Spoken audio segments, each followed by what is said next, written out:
You ever judge someone because of what you saw in a single moment? You didn't know the full story. You didn't see the pain behind their choices, but still, you labeled them wrong, shameful, beyond grace. We all have, because it's easier to judge than to sit with someone's humanity. It gives us a sense of control, and maybe it helps us forget our own mess for a while. But Jesus, he didn't do that.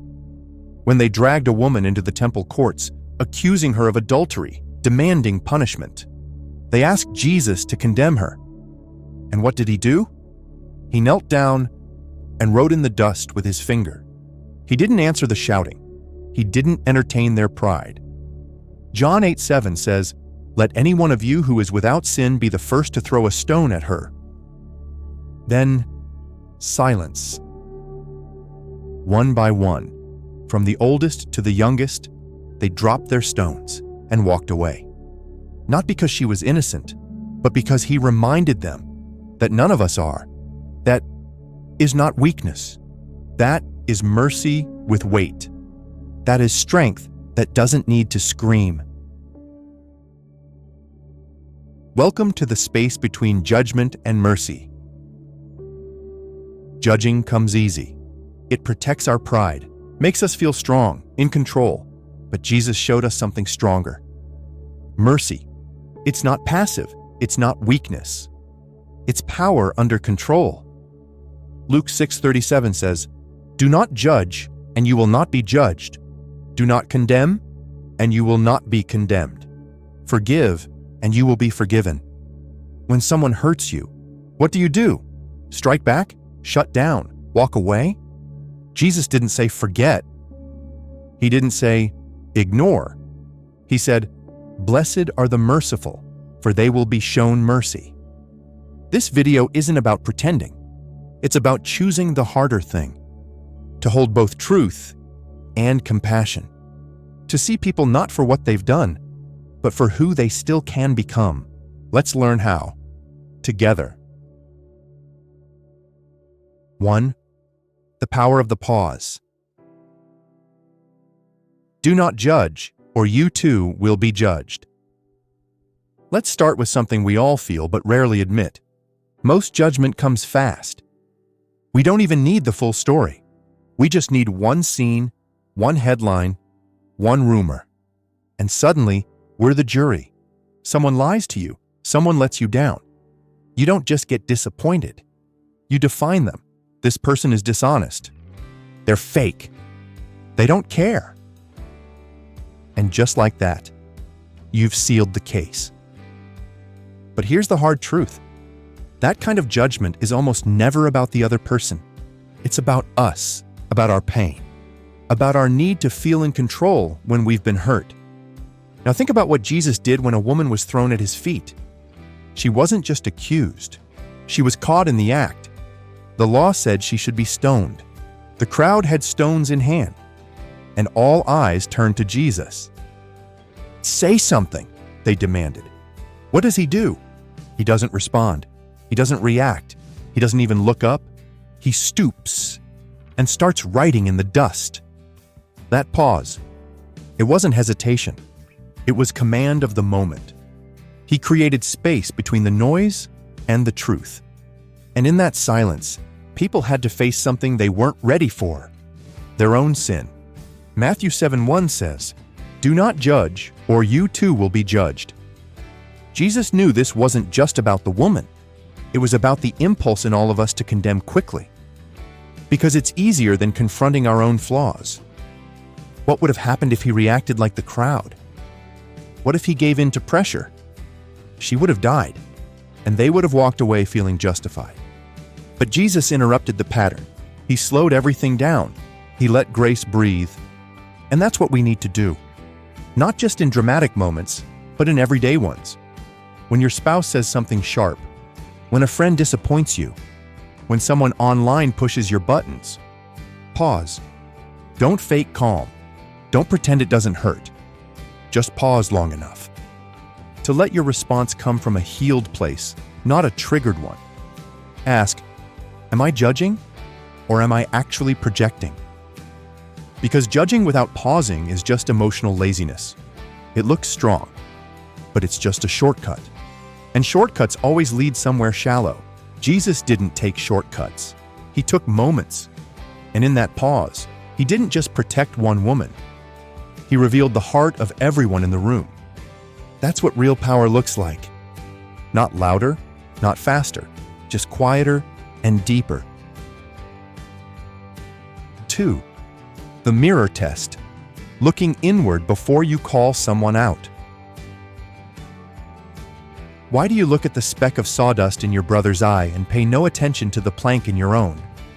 It's so much easier to spot what's wrong in someone else than to face what's unfinished in us. They're being selfish. They're manipulative. They're too much. They're not enough. It rolls off the tongue, doesn't it? But Jesus, he flips it back on us. Before you try to fix them, have you looked in the mirror? Matthew 7:3 cuts deep. Why do you look at the speck of sawdust in your brother's eye and pay no attention to the plank in your own? That's not just a call out. That's Jesus holding up a mirror, not to shame you, but to free you. Because when we skip the mirror, our judgment becomes projection. We see in others what we refuse to deal with in ourselves. Ever notice how?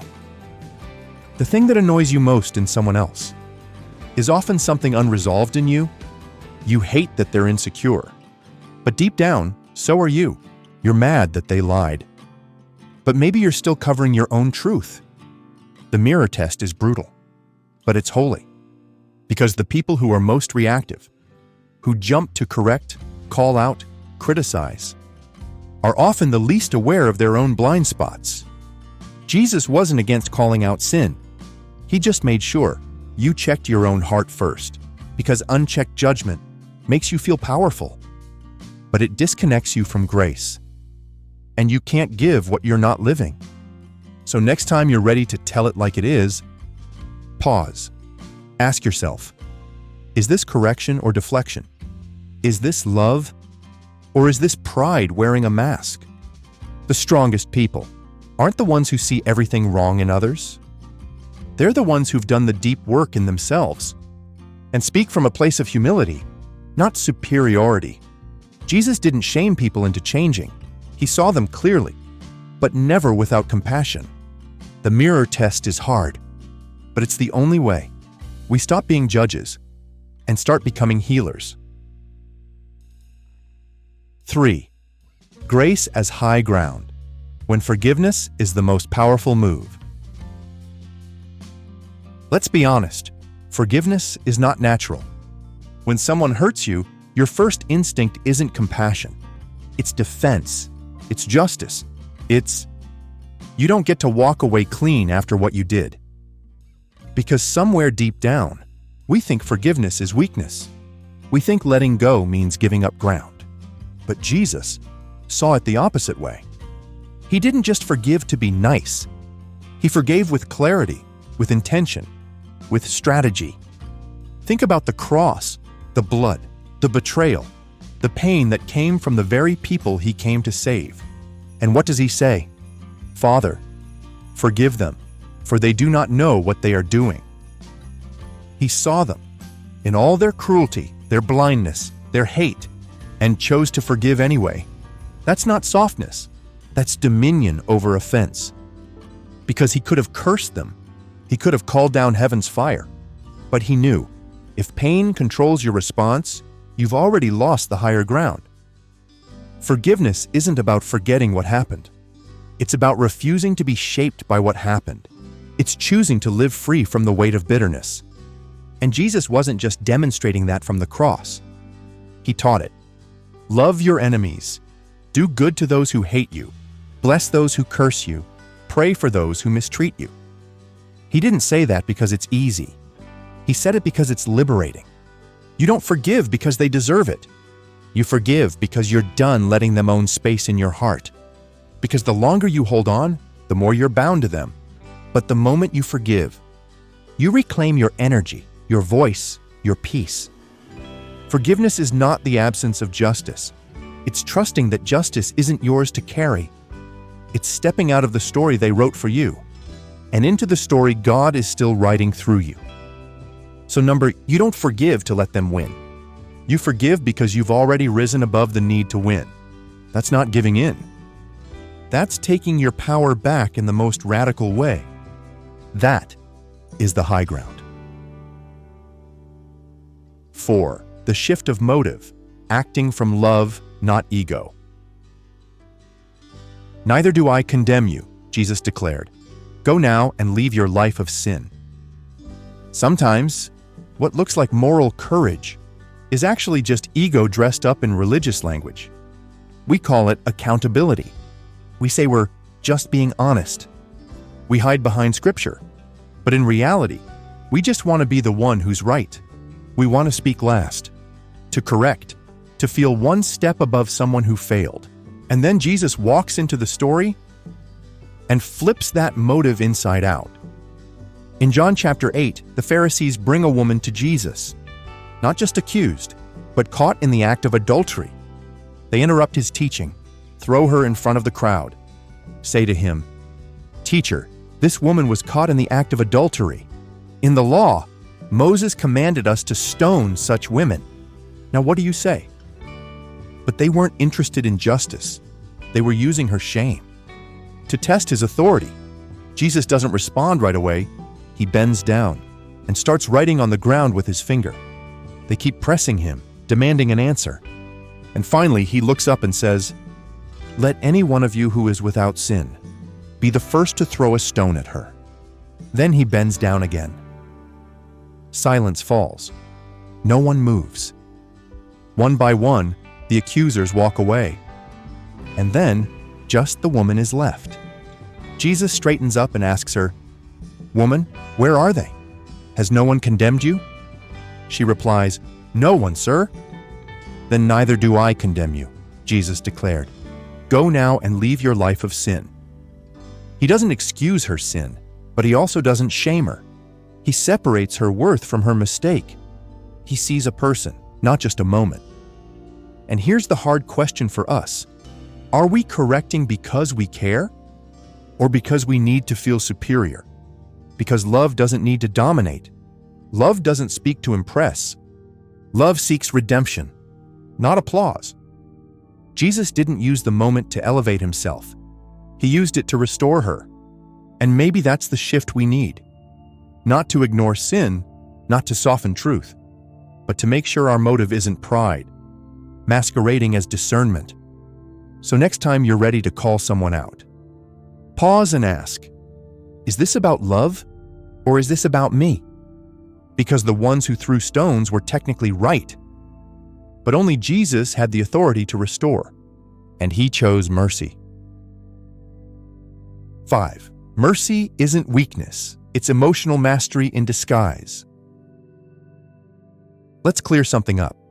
Mercy is not soft. It just looks soft to people who don't understand power. Because we've been taught that strength is loud. That control means having the last word. That being strong means showing people they can't mess with you. But Jesus, he showed a different kind of strength. The kind that doesn't perform. The kind that doesn't need a reaction to prove it's still in charge. That's what mercy really is. Not the absence of boundaries, but the presence of self-command. And that's rare, because here's what judgment actually is, most of the time. A knee-jerk reaction from someone who feels out of control. You don't lash out because you're strong. You lash out because something inside you just got touched, and you didn't know what else to do with it. We've all been there. Someone pushes the wrong button, and suddenly we're saying things we don't mean, punishing people with silence or trying to teach them a lesson, because it makes us feel bigger. But mercy is different. Mercy pauses. Mercy breathes. Mercy sees what was done clearly and still refuses to be reduced by it. Think about Jesus. The night he was betrayed by someone he fed, walked with, and loved. He didn't explode. He didn't expose. He looked Judas in the eyes and called him friend. That's not weakness. That's terrifying emotional discipline, because anyone can react. But it takes someone deeply anchored to move through pain, without letting it hijack their character. James 1:19 says, "Everyone should be quick to listen, slow to speak, and slow to become angry." Why? Because anger is fast. Mercy is focused. When you choose mercy, you're not letting someone off the hook. You're getting off the hook they tried to bait you with. You're saying, "I see the trap, and I won't step into it." That's not passive. That's power. So next time you feel pulled into drama, when someone's immaturity starts poking at your peace, ask yourself, am I reacting or reigning? Because the people who look out of control will always try to make you lose control too. But mercy says, I don't need to respond to every insult. I don't need to prove anything. I've already won the moment by not being ruled by it. And that is what real authority feels like. 6. True authority is revealed through unshakable mercy. There's a moment in the Gospels that reveals what real power looks like. And it doesn't come with a sword. It doesn't come with shouting. It comes in silence and scars. Jesus stands on trial, falsely accused, beaten, spit on, mocked by soldiers, questioned by the very leaders who should have recognized him. And the crowd, the same crowd he once healed and fed, is now yelling, "Crucify him." And yet, he doesn't curse them. He doesn't defend himself. He doesn't retaliate. He stays quiet, calm, in full control. When he was accused by the chief priests and the elders, he gave no answer. But Jesus still made no reply, and Pilate was amazed. Why? Because real authority doesn't panic. It doesn't prove. It doesn't beg to be understood. It just stands, rooted, clear, merciful, even under pressure. Jesus knew who he was. He didn't need their approval to validate his mission, and he didn't need revenge to feel powerful. That's the kind of strength this world doesn't recognize, the kind that doesn't destroy its enemies, but absorbs the hatred and transforms it. And here's the shift. You don't have to fight every battle. You don't have to explain yourself to people who've already made up their mind. Sometimes the most powerful thing you can do is stay quiet and let the peace of God speak louder than your pain. Because authority without mercy becomes domination, and mercy without authority becomes weakness.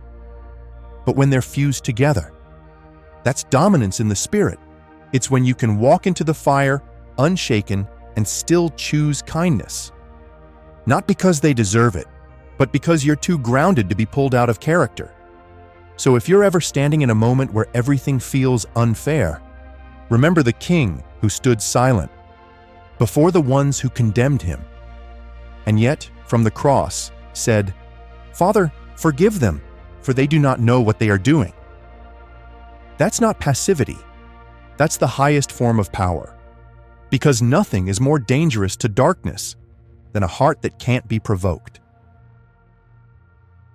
Live like Jesus, not blind but not condemning. Let's be honest, judgment is easy. It gives us the illusion of control. It lets us feel strong without having to get close. It puts distance between us and someone else's mess. But mercy?